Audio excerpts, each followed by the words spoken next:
Louvado seja nosso Senhor Jesus Cristo, para sempre seja louvado. Meu querido irmão, minha querida irmã, agradeço a sua companhia nesse nosso evangelho diário, nessa nossa meditação, nesse alimento da alma.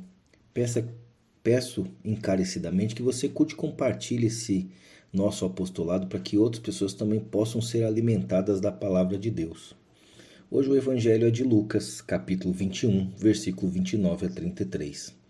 Naquele tempo, Jesus contou-lhes uma parábola. Olhai a figueira e todas as árvores. Quando vedes que elas estão dando brotos, logo sabeis que o verão está perto. Vós também, quando virdes acontecer essas coisas, ficais sabendo que o reino de Deus está perto. Em verdade eu vos digo, tudo isso vai acontecer antes que passe esta geração. O céu e a terra passarão, mas as minhas palavras não hão de passar.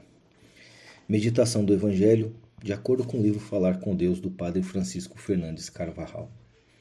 A ponto de terminar o ciclo litúrgico, lemos no Evangelho da Missa esta expressão do Senhor. O céu e a terra passarão, mas as minhas palavras não passarão. As palavras de Jesus são eternas, pois deram-nos a conhecer a intimidade do Pai e o caminho que devíamos seguir para chegar até Ele. Permanecerão, porque foram pronunciadas por Deus para cada homem, para cada mulher que vem a este mundo. Deus, tendo falado outrora muitas vezes e de muitos modos aos nossos pais pelos profetas, ultimamente nesses dias falou-nos por meio de seu Filho. Estes dias são também os nossos. Jesus Cristo continua a falar e as suas palavras, por serem divinas, são sempre atuais. Toda a escritura anterior a Cristo adquire o seu sentido exato à luz da figura e da pregação do Senhor. Santo Agostinho, com uma expressão vigorosa, escreve que a lei estava prenhe de Cristo e afirma em outro lugar: lede os livros proféticos sem ver Cristo neles. Não há nada mais insípido, mais insosso, mas descobri Cristo neles, e isso ledes torna-se não só saboroso, mas embriagador. É Cristo quem descobre o profundo sentido que se contém em toda a revelação anterior. Então, abriu-lhes o entendimento para que compreendessem as Escrituras. Os judeus que se negaram a aceitar o Evangelho ficaram na situação de quem possui um cofre com um grande tesouro, mas não tem a chave para abri-lo. Os seus espíritos, escreve São Paulo aos cristãos de Corinto, velaram-se e ainda hoje o mesmo véu continua estendido sobre a leitura do Antigo Testamento, porque só em Cristo é que ele desaparece, pois a economia do Antigo Testamento estava ordenada principalmente para preparar a vinda de Cristo, Redentor universal, e o seu reino messiânico.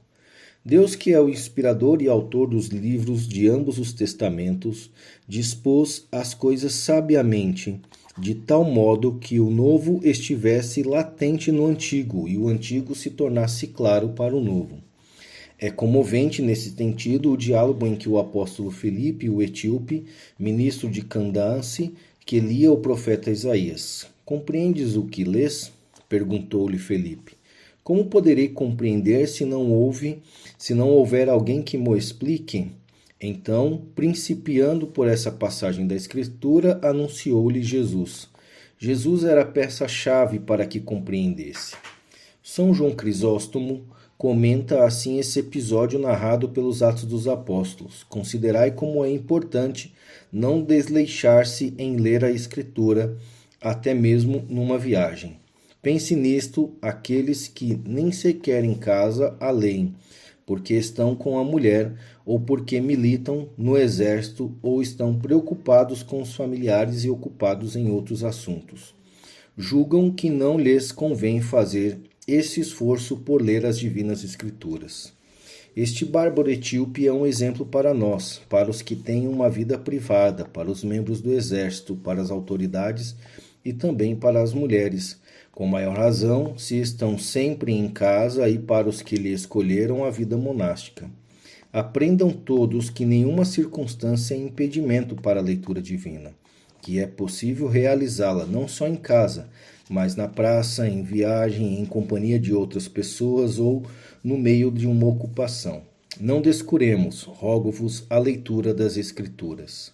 A Igreja sempre recomendou a leitura e a meditação dos textos sagrados, principalmente do Novo Testamento, em cujas passagens encontramos sempre Cristo, que vem ao nosso encontro.